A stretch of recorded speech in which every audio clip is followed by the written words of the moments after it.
The winter of 1403 descended upon the Duchy of Ashworth with a silence that seemed to swallow the world whole. Snow lay thick upon the stone walls of Ravenscroft Castle, and the fires in the great hearths burned day and night, casting long shadows across tapestries that told of battles won and bloodlines preserved. It was the season of the midwinter ball, the most anticipated gathering of the northern nobility, and it was on the morning of December the 15th that Alara first learned what cruelty truly meant. She knelt before the hearth in the Duchess's private chambers, her hands blackened with soot as she stirred the dying embers back to life. The cold had crept through the castle walls during the night, and the Duchess despised the cold almost as much as she despised weakness. Alara worked quickly, her movements practiced and efficient, her breath forming small clouds in the frigid air.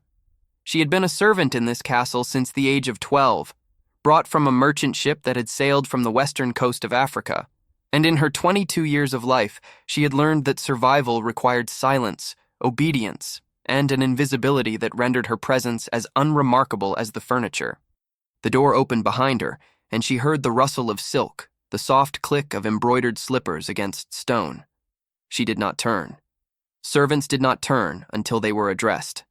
"Alara!" The Duchess's voice was cool, measured, carrying the particular inflection of a woman who had never been denied anything in her life. "Stand and face me." Alara rose, wiping her hands on her apron before clasping them before her. She kept her eyes lowered, as was proper, though she could see the Duchess in her peripheral vision. Lady Marguerite de Ashworth, a woman of 48 years whose beauty had hardened into something sharp and dangerous. Her gown was the color of deep burgundy, trimmed with ermine, and her silver hair was arranged beneath a headdress of pearls and gold filigree. She was the widow of the late Duke, the mother of the current one, and she ruled Ravenscroft with an authority that no one dared challenge. "Look at me," the Duchess commanded. Alara raised her eyes. It was a small act of courage, but courage nonetheless. The Duchess studied her for a long moment, her pale blue eyes moving across Alara's face with the detachment of a merchant appraising livestock. Alara knew what she saw: skin the color of polished ebony, features that carried the elegance of her distant homeland, eyes that held depths the Duchess could not fathom. She was beautiful, though she had been taught to consider her beauty a liability rather than a gift. In this world of pale faces and rigid hierarchies, her appearance marked her as other, as less, as something to be used rather than valued. "The midwinter ball is in 3 days," the Duchess said, circling Alara slowly. "You are aware of this?" "Yes, Your Grace. Every noble house in the Northern Territories will attend. The Earl of Blackmore, the Countess of Whitehall, Lord and Lady Pemberton, and of course the Duke of Ravenswood." The Duchess paused, allowing the name to hang in the air. "You know of the Duke of Ravenswood?" Alara's heart stuttered, though her face remained impassive. Everyone knew of Lord Sebastian Hartwell, Duke of Ravenswood. He was 30 years of age, unwed, and possessed of both a fortune and a reputation that made him the most sought-after bachelor in the realm. It was said that he had refused every match his family had proposed, that he cared more for books than for bloodlines, and that he treated his servants with a kindness that scandalized the more traditional nobility. Alara had seen him once, 3 years prior, when he had visited Ravenscroft to discuss a trade agreement with the late Duke. He had been standing in the great hall, his dark hair touched with snow, his gray eyes thoughtful as they surveyed his surroundings. He had looked at her, not through her, as most nobles did, but at her, and for a moment something had passed between them. Recognition, perhaps, or curiosity, or something else entirely, something she had buried so deep that she had almost convinced herself it had never existed. "I have heard of him, Your Grace," Alara said carefully. "He will be attending the ball." The Duchess stopped before her, close enough that Alara could smell her perfume. Roses and something darker, like the incense burned at funerals. "And I have decided that you will be attending as well." The words made no sense. Servants did not attend balls. They worked them, pouring wine, clearing plates, remaining invisible while the nobility danced and schemed and displayed their wealth. The very notion that a servant would attend as a guest was absurd, unprecedented, impossible. "Your Grace," Alara began, "I do not understand." "You will attend as my guest," the Duchess continued, as though Alara had not spoken. "You will enter the great hall on my arm, dressed in the finest gown I can provide." A smile curved her lips, thin and cruel. "Or rather, the finest gown befitting your station."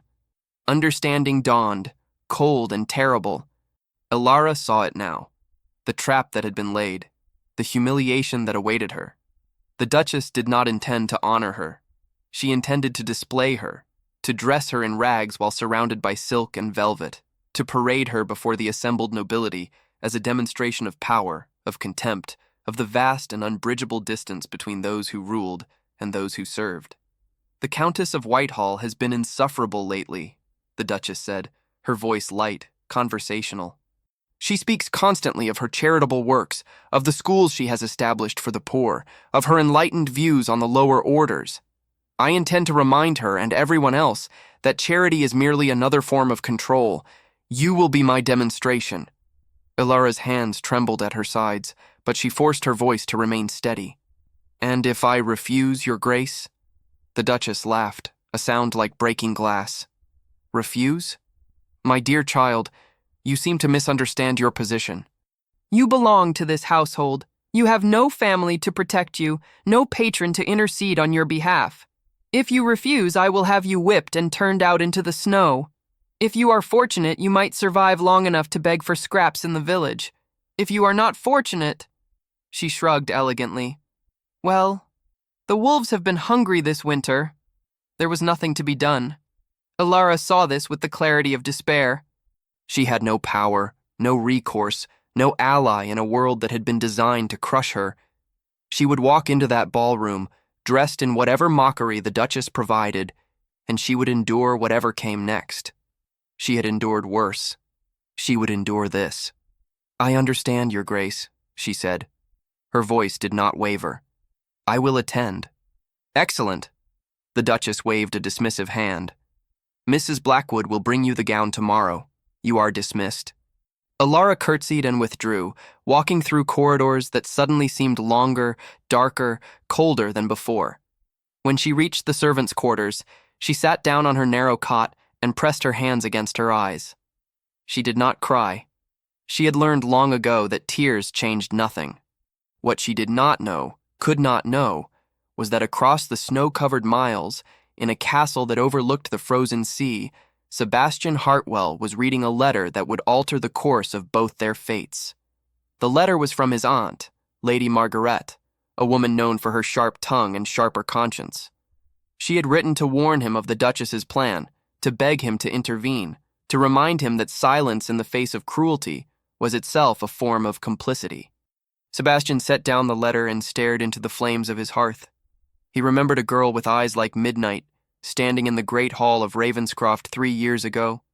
He remembered the way she had held herself, with a dignity that transcended her station, a grace that had haunted his dreams for months afterward. He had asked about her discreetly and learned her name, Ilara. He had learned that she was kind to the other servants, that she could read and write in 3 languages, that she sang sometimes in the kitchen when she thought no one was listening. He had also learned that she was trapped, as surely as any prisoner in a dungeon, by a system that treated her as property rather than a person. He would go to the ball, but he would not go as a spectator. The next 2 days passed for Ilara in a haze of dread and labor. She scrubbed floors, polished silver, helped prepare the castle for the influx of guests who would arrive for the ball. The other servants knew what awaited her.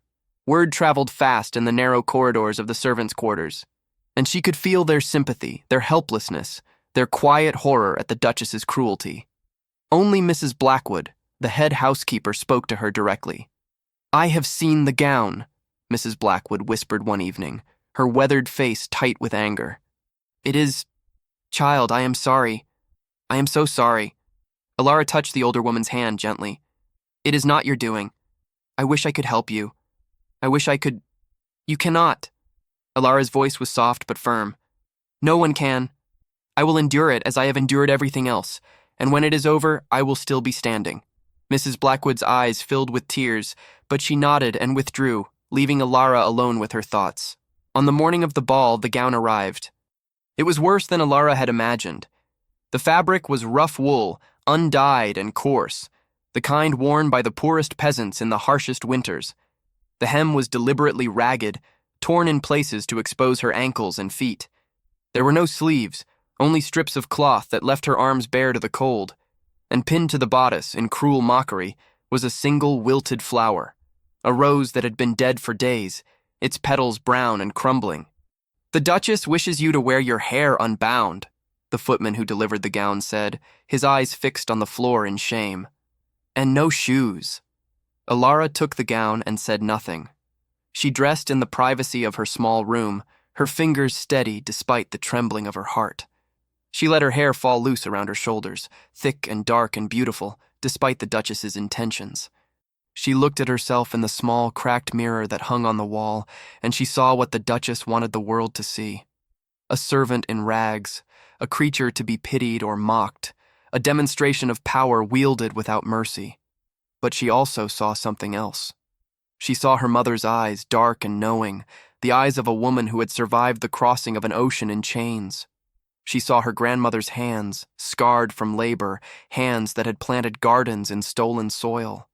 She saw generations of strength, of resilience, of an endurance that could not be broken by cruelty or stripped away by humiliation.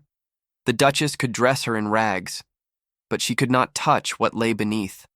The evening arrived with a fanfare of trumpets and the thunder of carriage wheels on frozen cobblestones.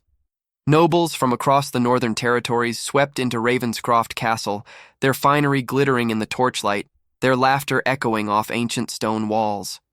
The great hall had been transformed into a vision of midwinter splendor. Evergreen boughs hung from the rafters, candles blazed in silver candelabras, and a fire roared in the massive hearth. Musicians played softly from a gallery above, and servants moved like shadows among the glittering crowd. Alara waited in the antechamber, her bare feet numb against the cold stone floor. She could hear the murmur of voices, the clink of goblets, the rustle of silk. Soon the Duchess would summon her, and she would walk into that hall and everything would change. The door opened. A footman appeared, his face pale with discomfort. "The Duchess wishes you to enter now," he said. "Through the main doors." Alara nodded. She drew a breath, deep and slow, filling her lungs with air that tasted of pine and candle wax and fear. Then she walked forward, through the antechamber, through the great oak doors, and into the blinding light of the midwinter ball. Check if you are already subscribed to this channel. Stories like this one, stories of dignity, of courage, of souls that refuse to be diminished, are what we share here. If you believe that strength lives not in crowns but in hearts, subscribe now, because you belong in this journey with us. It was not a gradual fading of conversation, not the natural ebb of sound as attention shifted.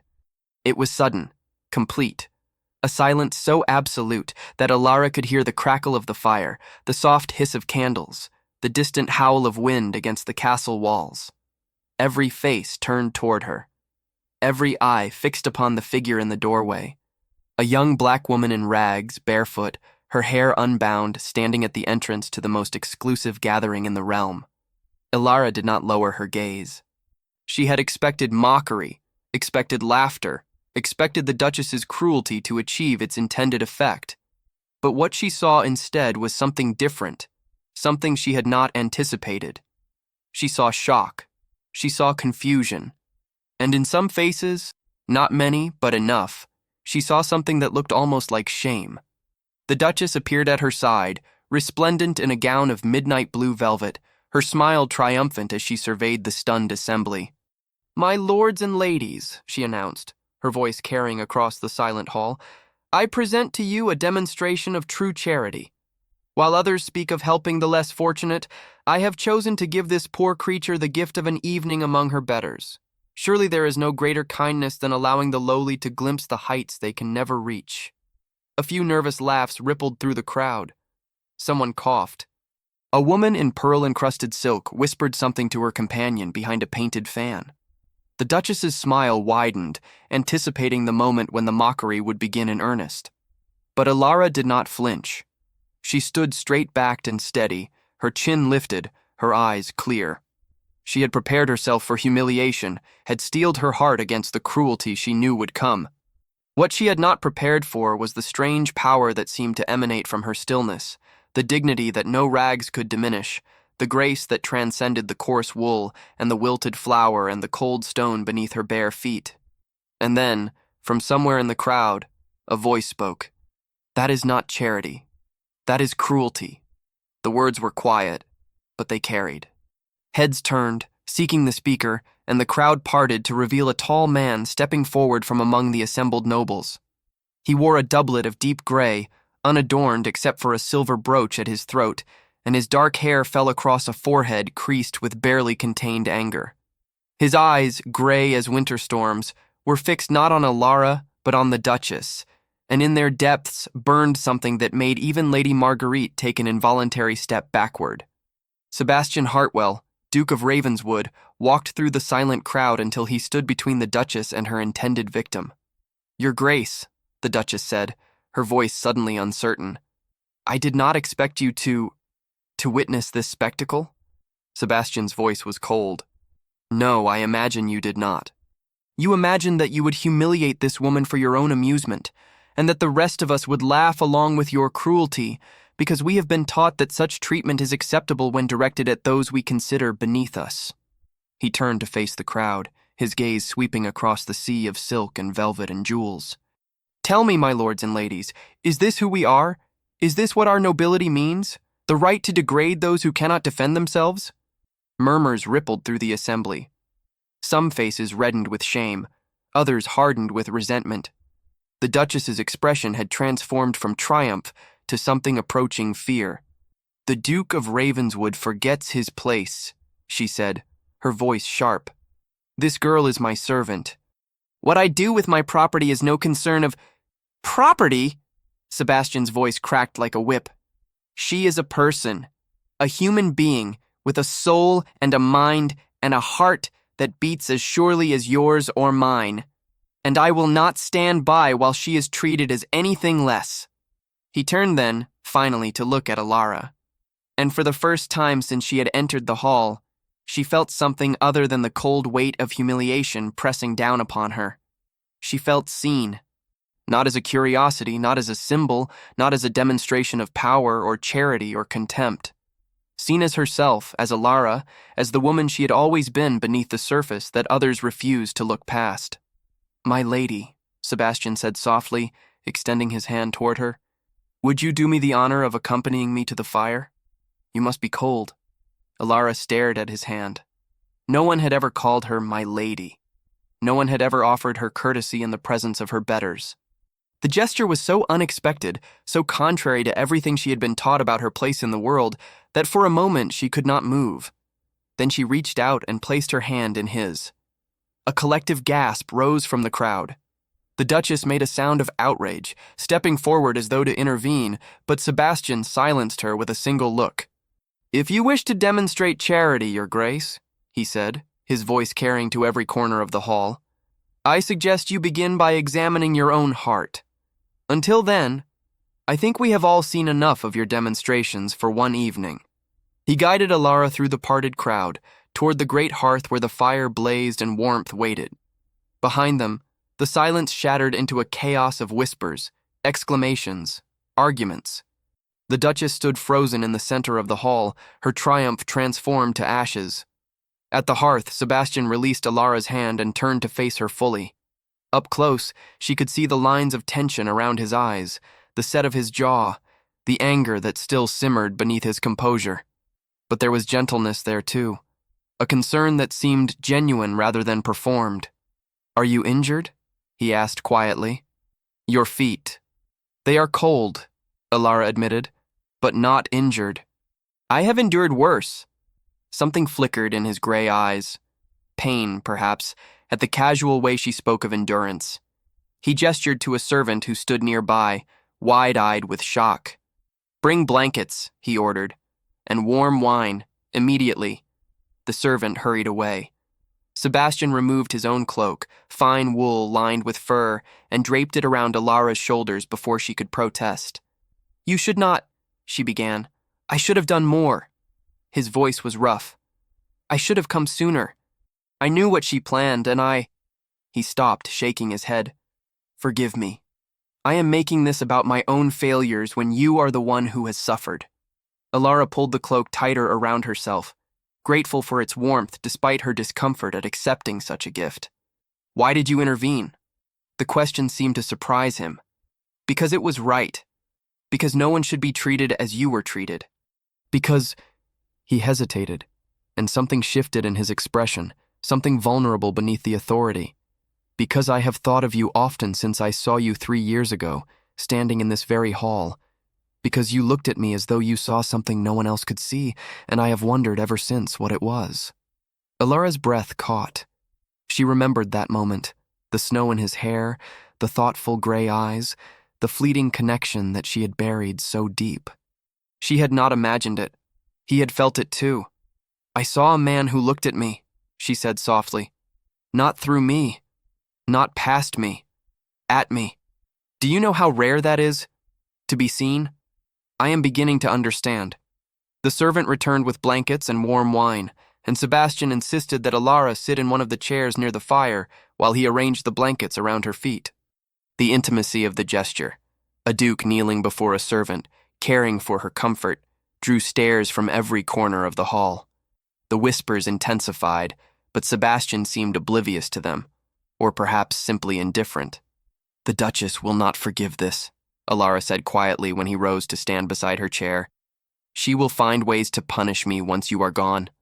Then you will not return to her service. I have nowhere else to go. I have no family, no patron, no— You have me." The words were simple, direct, spoken without hesitation. "I am in need of a librarian at Ravenswood, someone who can read and write in multiple languages, who can care for the books that are my greatest treasure. I am told you possess such skills." Alara stared at him. "How could you know that?" A faint smile touched his lips. "I made inquiries. 3 years ago, after I first saw you. I wanted to know everything." The admission hung between them, heavy with implications that neither was yet ready to name. Alara looked into his gray eyes and saw sincerity there, and something more, a longing that mirrored her own, a connection that defied every law and custom that should have made it impossible. "The Duchess will claim I stole from her," she said. "She will spread lies about my character. No respectable household will accept me after— My household is not concerned with the Duchess's lies. And respectability, I have found, is often just another word for cowardice." He extended his hand again, as he had in the center of the hall. "Come with me to Ravenswood, as my librarian, as a free woman, answering to no one but yourself. Let me offer you the safety that should have been yours all along." Alara looked at his hand. She thought of her narrow cot in the servants' quarters, of the cold stone floors, of the years of invisibility and endurance that stretched behind her like a road through winter. She thought of what it would mean to leave, to accept this impossible offer from this impossible man who had seen her when no one else would. She took his hand. "Yes," she said, "I will come with you."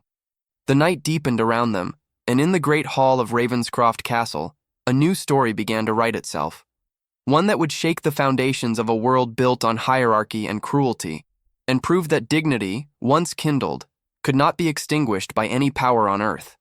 Sebastian had arranged everything with the efficiency of a man accustomed to command: a carriage waiting in the courtyard, warm furs piled on the seats, a guard of 6 trusted men to escort them through the winter-dark roads. The Duchess had attempted to intervene, of course. She had sent servants to summon Alara back to her chambers, had threatened and cajoled, and finally descended into a fury that could be heard echoing through the castle corridors. But Sebastian had been immovable. "This woman is no longer in your employ," he had informed the Duchess coldly. "Any attempt to detain her will be considered a personal affront to the House of Ravenswood. I trust you understand the implications." The Duchess had understood. The House of Ravenswood was older and more powerful than her own, its influence reaching to the royal court itself.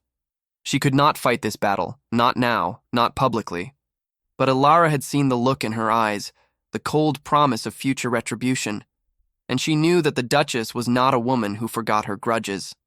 Now, as the carriage rolled through snow-covered countryside, Alara sat wrapped in furs and watched the pale light of morning creep across the horizon. Sebastian sat across from her, his face thoughtful in the dim light, his eyes fixed on the passing landscape, as though he too was lost in contemplation. "You are very quiet," he said finally, his gaze shifting to meet hers. "I am trying to understand." Alara's voice was soft. "Why you have done this, what you expect in return." "I expect nothing. No one does something for nothing. Not in my experience." Sebastian was silent for a moment. When he spoke again, his voice carried a weight that surprised her. "When I was 12 years old, my father took me to the markets in the capital. It was meant to be educational, a lesson in trade, in commerce, in the movement of goods that sustained our wealth. But what I saw instead was a slave auction." His jaw tightened at the memory. Men and women and children standing on a platform while wealthy merchants inspected them like cattle. I watched a mother torn from her child, screaming, begging, while the crowd looked on as though it were entertainment. He fell silent, and Alara waited, sensing that there was more. I asked my father why we allowed such things to happen. He told me that it was the natural order, that some were born to rule and others to serve, and that questioning this order was the province of fools and dreamers. Sebastian's eyes met hers, and in their gray depths she saw the remnants of that 12-year-old boy's horror. "I decided that day that I would rather be a fool than a man who could watch such suffering and feel nothing." "And yet you are a duke," Alara said quietly. "Part of the very order you despise." "Yes." The word was heavy with acknowledgement. "I have wealth and power and privilege that I did nothing to earn. I cannot change what I was born into, but I can choose how I wield it. I can choose to use my position to protect those who have no protection, to challenge customs that are cruel and unjust, to—" He stopped, shaking his head. "I do not claim to be a hero. I have done far less than I should. But what the Duchess intended for you, I could not stand by. I could not be my father, watching and feeling nothing." Alara studied his face, searching for deception and finding none. She had spent a lifetime learning to read the hearts of others. It was a survival skill, essential for one in her position, and what she read in Sebastian Hartwell was genuine. Flawed, perhaps, complicated, certainly, but genuine. "Thank you," she said. It was inadequate, but it was all she had. Sebastian's expression softened. "You should sleep. We have many miles yet to travel, and you have been through an ordeal." "I do not think I could sleep." "Then rest. Close your eyes and let the motion of the carriage carry you. I will watch over you." It was a strange thing to be offered protection. Alara had been protecting herself for so long that she had forgotten what it felt like to rest in someone else's care. But something in Sebastian's voice, calm, steady, utterly without demand, allowed her to do what she had not done in years. She closed her eyes, and slowly, gently, she allowed herself to drift. If this story is touching your heart, leave a comment right now saying, "Dignity cannot be stolen."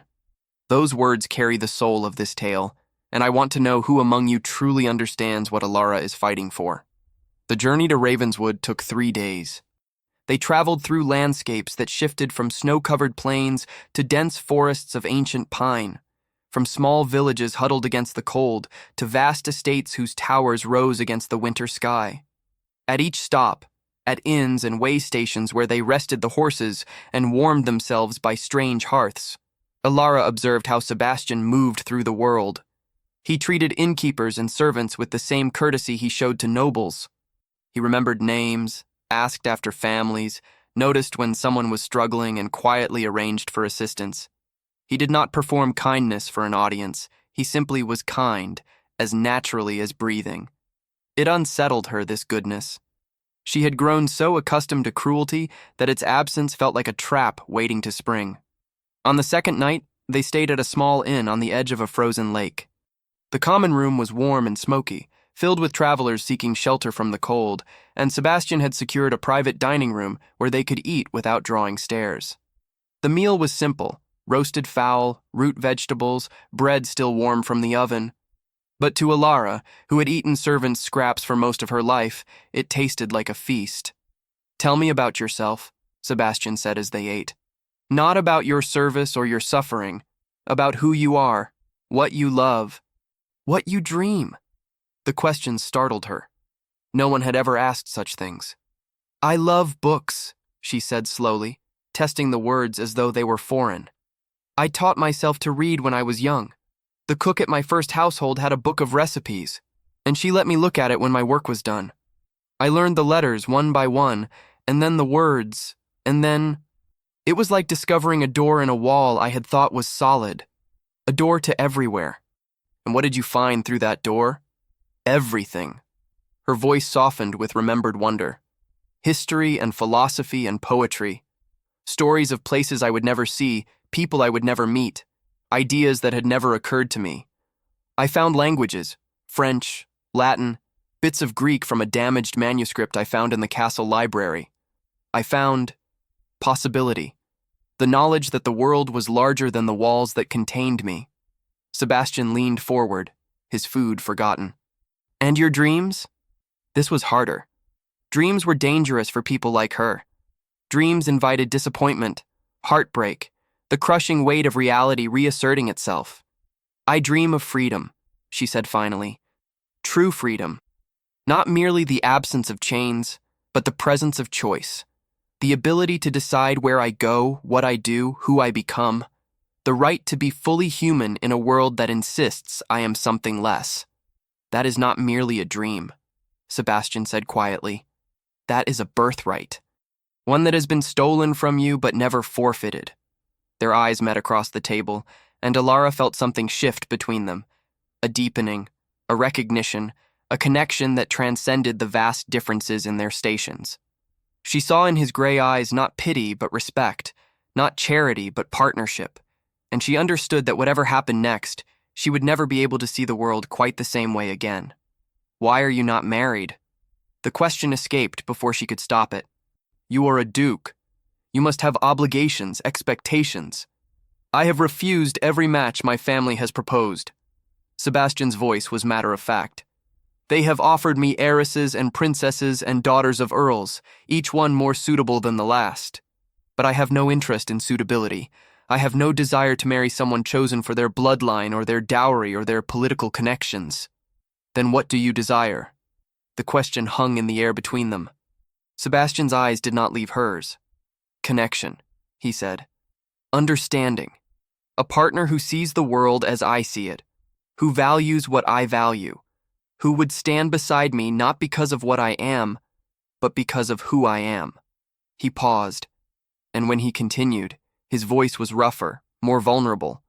I had begun to believe such a person did not exist, that I would spend my life alone, surrounded by people who wanted my title or my fortune but never truly saw me.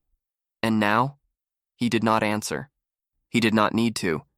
The answer was written in the way he looked at her, in the careful distance he maintained even as his eyes spoke of closeness, in the restraint that honored her position even as it revealed his heart.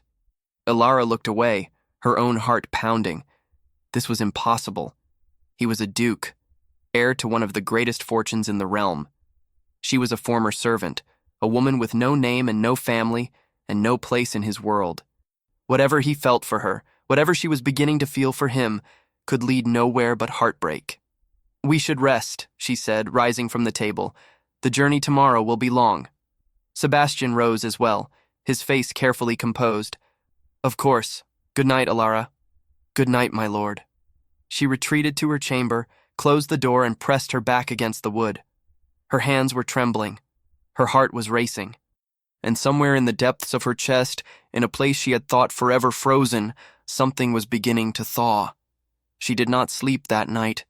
She lay awake in the darkness, listening to the wind against the shutters, and tried to convince herself that what she was feeling was merely gratitude, merely relief, merely the natural response of a woman rescued from cruelty.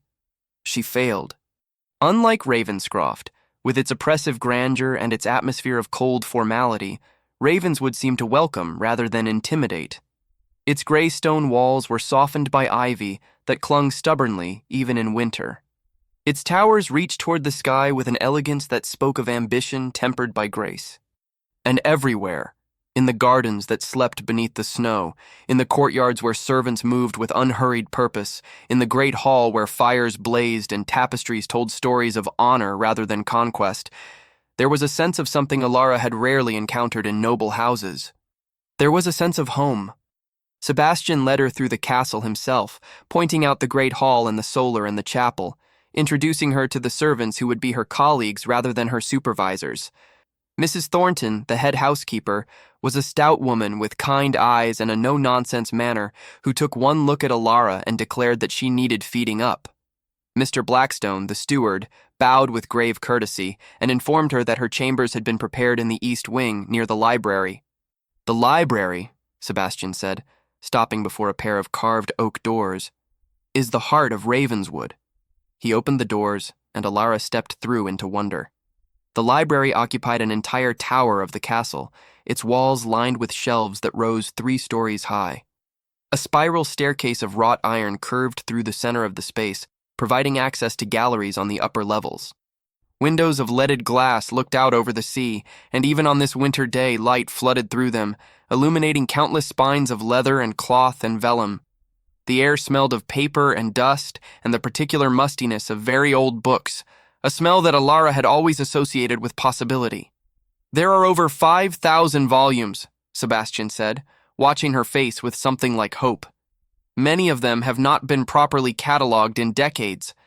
My grandfather was the last to truly care for them, and when he died, the collection fell into neglect. I have tried to restore it, but I lack the knowledge and the time." He paused. "You would have complete authority here. The budget you require for preservation and acquisition.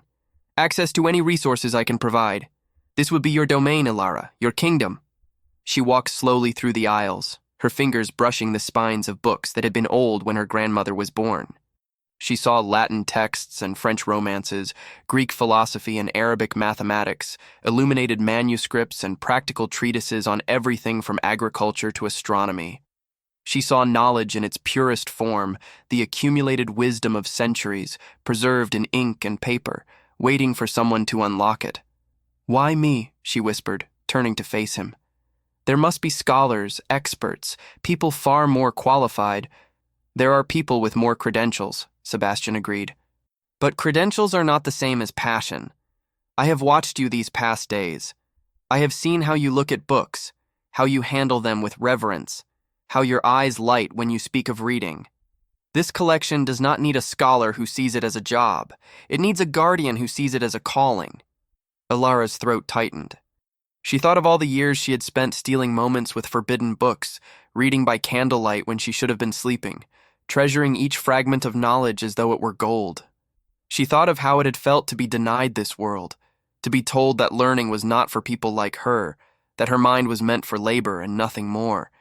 And here was a man offering her the keys to a kingdom of words. "I accept," she said. The words came out rough, thick with emotion she could not entirely suppress. "I will guard this collection as though it were my own." "It is your own," Sebastian said quietly, "for as long as you wish to stay." The days that followed were unlike any Alara had known. She rose each morning to a breakfast that was brought to her chambers, not scraps from the kitchen, but proper food, served on proper dishes, as though she were a guest rather than an employee. She spent her days in the library, cataloging volumes, repairing damaged bindings, creating an organizational system that would allow the collection to be properly accessed and preserved. She ate her meals in the great hall, at a seat near the fire, treated by the household staff with a respect that she still could not quite believe was real. And every evening, Sebastian came to the library. Sometimes he came to read, settling into one of the leather chairs near the window with a book of poetry or philosophy. Sometimes he came to help, holding volumes while she examined their bindings, writing catalog entries in his elegant script, fetching supplies from the higher shelves. And sometimes he came simply to talk, about books, about ideas, about the world beyond the castle walls, about dreams that neither of them had ever dared to speak aloud. "You have given me a voice," Alara told him one evening, 3 weeks after her arrival. They were sitting by the fire in the library, surrounded by books and candlelight, the snow falling silent outside the windows. "All my life, I have been silent. I have learned and thought and wondered, but I have never been able to share any of it. There was no one who would listen, no one who cared what a servant thought or knew. And now I have someone who listens." She looked at him, her dark eyes reflecting the firelight. "You ask my opinions. You consider my ideas. You treat my thoughts as though they have value. Do you know how rare that is? How precious. Sebastian set down his book. Your thoughts have more value than those of any person I have ever known.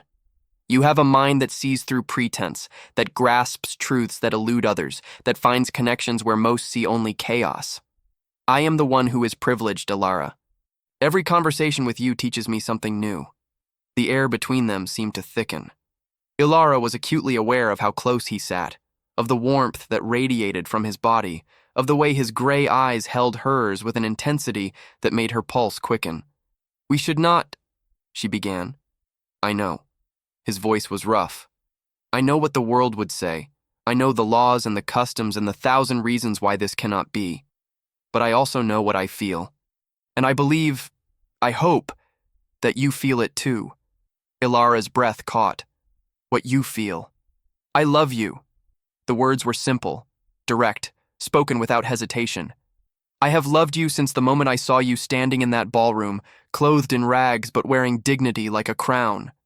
I have loved you more with every day we have spent together, every conversation, every glimpse of your extraordinary mind and your brave heart. I love you, Ilara. And I do not care what the world says is possible or proper or permitted. Tears sprang to her eyes, tears she had not allowed herself to shed in years. Sebastian, you do not need to answer now. You do not need to answer at all. I will never press you, never demand anything you are not willing to give. But I could not continue to sit beside you every evening, to listen to your voice and look into your eyes without telling you the truth. He reached across the space between them and took her hand. His touch was warm, gentle, infinitely careful. He did not pull her toward him, did not attempt to claim what was not his. He simply held her hand and let the truth hang in the air between them. Ilara looked at their intertwined fingers, his pale against her dark, his strong around hers. She thought of all the reasons why this was impossible, all the barriers that society had erected between them, all the pain that would surely come if she allowed herself to hope. And then she thought of his kindness, his courage, the way he looked at her as though she were the most important person in the world. I love you too, she whispered. The words felt like a door opening. I have been afraid to admit it, even to myself. But I love you, Sebastian. I love you with everything I am. He raised her hand to his lips and pressed a kiss against her knuckles, so gentle it was barely a touch. Then we will find a way, he said, together. Whatever obstacles arise, whatever battles we must fight, we will face them together. I will not lose you, Ilara. Not now. Not ever. Outside the window, the snow continued to fall. And in the library of Ravenswood Castle, two people who should never have found each other discovered that love, like truth, refuses to be bound by the laws of men. 4 months had passed since the midwinter ball, 4 months of quiet happiness that Ilara had learned to trust despite her fears. She had transformed the library into a sanctuary of order and knowledge. She had found a place in the household, respected by the servants and valued by her lord. And she had fallen deeper into love with each passing day, with each conversation by firelight, with each stolen glance and careful touch. But spring brought change, as it always did. The roads cleared. The nobles emerged from their winter retreats, and word began to spread through the great houses of the north. The Duke of Ravenswood had taken a former servant into his household, not merely as an employee, but as something more. Something scandalous, something that could not be permitted to stand. The first sign of trouble came in the form of letters. Sebastian received them by the dozen, from distant relatives, from fellow nobles, from the royal court itself. They expressed concern for his reputation, his judgment, his fitness to manage his estates. They hinted at consequences if he did not distance himself from the African woman who had so obviously bewitched him. They warned of isolation, of ruin, of the destruction of everything his family had built over generations. He burned them all. They cannot harm us, he told Ilara one evening, as she sat reading by the library fire. Their threats are empty. I am a duke. My title is secure, my fortune independent, my position unassailable. They can harm your reputation, Ilara said quietly. They can make it impossible for you to conduct business, to form alliances, to... I care nothing for alliances built on cruelty. His voice was firm. If the price of their approval is your dignity, it is a price I will never pay. But the Duchess had not survived 4 decades among the nobility without learning how to wield power. The letters were only the beginning. In May, a delegation arrived at Ravenswood. 3 noblemen, severe in their black cloaks and their righteous expressions, bearing a document sealed with the signet of the northern lords. "You have been summoned to the Council of Nobles," their leader announced, his voice cold, "to answer charges of conduct unbecoming your station. You will present yourself in the capital within a fortnight, or face sanctions that will strip you of your voting rights, your trading privileges, and your standing among the peerage." Sebastian received the summons with an expression of contempt. "And what conduct precisely am I being accused of?" "The elevation of a servant to a position of improper influence. The degradation of your household. The introduction of inappropriate persons into noble society." The man's gaze slid to Alara, who stood in the doorway of the great hall, her face carefully blank. "The council will decide the appropriate remedy." "The council can decide whatever it pleases," Sebastian said. "I will answer their summons, but I will not change my course." When the delegation had departed, he turned to Alara with an expression of barely contained fury. "This is the Duchess's doing. She has spent these months rallying her allies, poisoning minds, preparing this assault. She cannot accept that her cruelty failed, that you escaped her, that someone dared to defy her. Then give me up." Alara's voice was steady, though her heart was breaking. "Send me away. Let them believe they have won, and they will leave you in peace." "No. Sebastian, no." He crossed the hall and took her hands in his gray eyes fierce. "Listen to me. I will not sacrifice you to appease their hatred. I will not pretend that what we have is shameful or wrong. I will stand before that council, and I will tell them the truth, that you are the finest person I have ever known, that I love you, and that anyone who cannot accept that is welcome to remove themselves from my life. They will destroy you. They will try." He raised her hands to his lips. "And they will fail. Because I am not alone in this, Alara. My aunt, Lady Margaret, has already begun rallying those who share our views. There are nobles who are weary of the old cruelties, who believe in justice rather than privilege. We may be a minority, but we are not without power." The journey to the capital took 5 days. Sebastian rode at the head of a small entourage, his closest advisors, his most trusted guards, and Alara, who had insisted on accompanying him despite his protests. "If you stand before them, I stand with you," she had said. "I will not hide while you fight my battles." Chamber of marble and gold where generations of decisions had been handed down. Sebastian stood before them alone, facing a semicircle of lords and ladies whose faces ranged from openly hostile to carefully neutral. The Duchess sat among them, her smile sharp with anticipated triumph.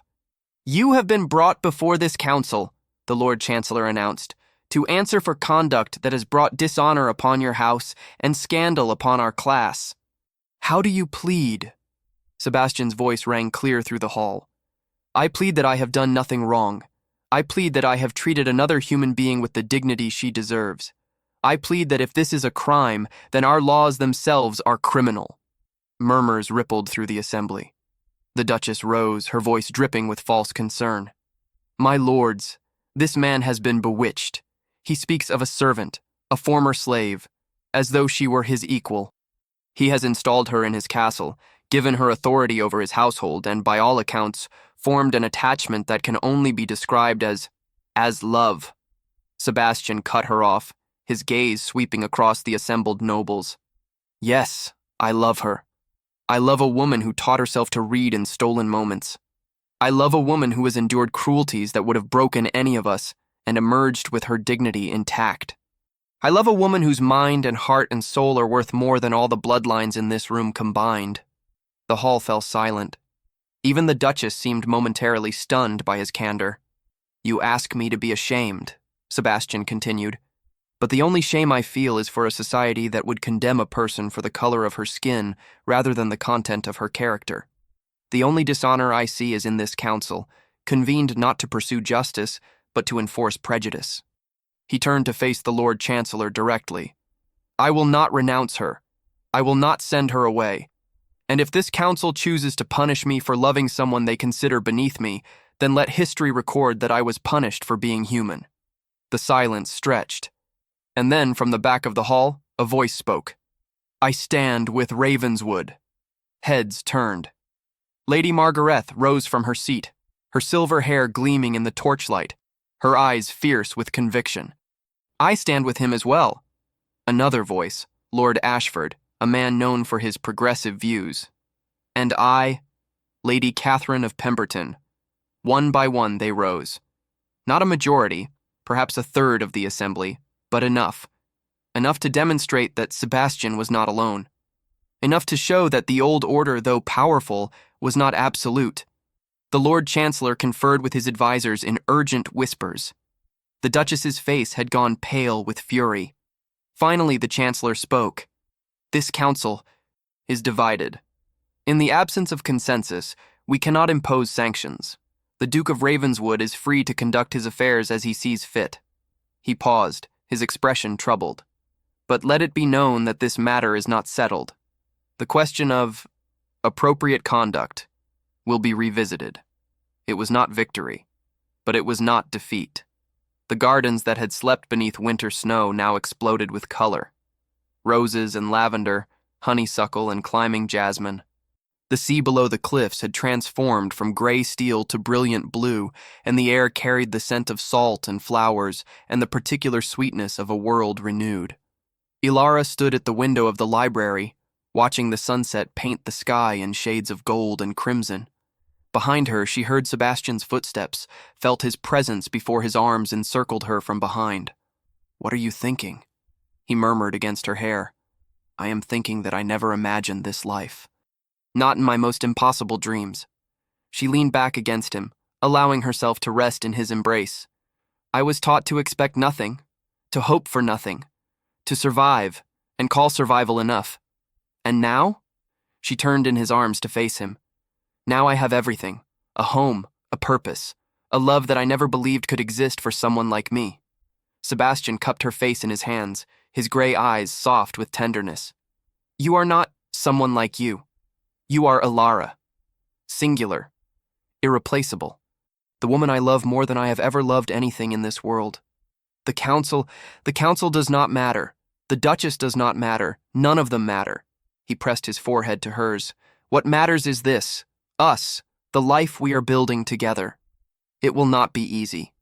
There will always be those who hate us, who seek to tear us apart.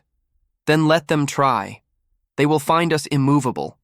He drew back slightly, and she saw something new in his expression, a nervousness that she had never seen in him before. Ilara, I have something to ask you. Something I have been wanting to ask since the night you told me you loved me. Her heart began to race. What is it? He reached into his doublet and withdrew a small box of carved wood.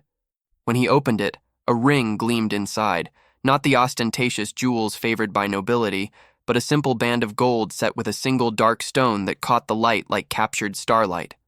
This stone came from Africa, he said quietly. I searched for months to find it. I wanted something that honored where you come from, that recognized the heritage that is part of who you are. Ilara's eyes filled with tears. Sebastian, marry me. The words were simple, raw, stripped of all pretense. Not in secret, not in shame, but openly, before God and the world. Be my wife, my partner, my Duchess. Let us prove that love is stronger than hatred, that courage can overcome cruelty, that two people who were never supposed to find each other can build a life that defies everything the world says is possible. She looked at the ring. She looked at his face. The hope and fear mingled there, the vulnerability of a man who had laid his heart bare. She thought of the long road that had brought her here, of the suffering and the survival, of the night in Ravenscroft when she had walked into a ballroom dressed in rags and discovered that dignity could not be taken, only surrendered. She had never surrendered, and she never would. Yes, she whispered. Then, stronger, yes, I will marry you, Sebastian. I will be your wife, your partner, your Duchess. I will stand beside you against whatever storms may come, and I will love you until my last breath. He slid the ring onto her finger, and then he kissed her, gently at first, then with all the passion that they had held in check for so long. When they finally drew apart, Both were trembling. "We will change the world," he said. "Not all at once, not in grand gestures, but one act of courage at a time, one choice at a time, one life at a time. We will show them what is possible when love refuses to be bound." They were married in the chapel of Ravenswood on a morning in early autumn, when the leaves had begun to turn gold and the air carried the first hint of coming winter. The ceremony was small, only those who truly supported them were invited, but it was witnessed by enough noble houses to send a message that could not be ignored. Lady Margaret stood as Sebastian's witness. Mrs. Thornton, weeping openly, stood as Alara's. And when the priest pronounced them husband and wife, a cheer rose from the assembled guests that echoed off the ancient stones. The Duchess did not attend. She had retreated to her estates, her influence diminished, her cruelty exposed. She would spend the rest of her days watching the world change around her, unable to stop it, unable to accept it, trapped in the prison of her own hatred. But that was not Alara's concern. Not anymore. In the years that followed, Ravenswood became a beacon. Sebastian and Alara opened schools for the children of servants and peasants, teaching them to read and write regardless of their station. They hosted scholars and artists from across the world, creating a salon where ideas mattered more than bloodlines. They raised 3 children, 2 daughters and a son, who grew up believing that every person deserved dignity, that courage was the greatest virtue, and that love could overcome any obstacle. And every evening, no matter how busy their days had been, they returned to the library. They sat by the fire, surrounded by the books that had first brought them together, and they talked. About everything and nothing. About the past and the future. About the miracle of finding each other in a world designed to keep them apart. "Do you ever regret it?"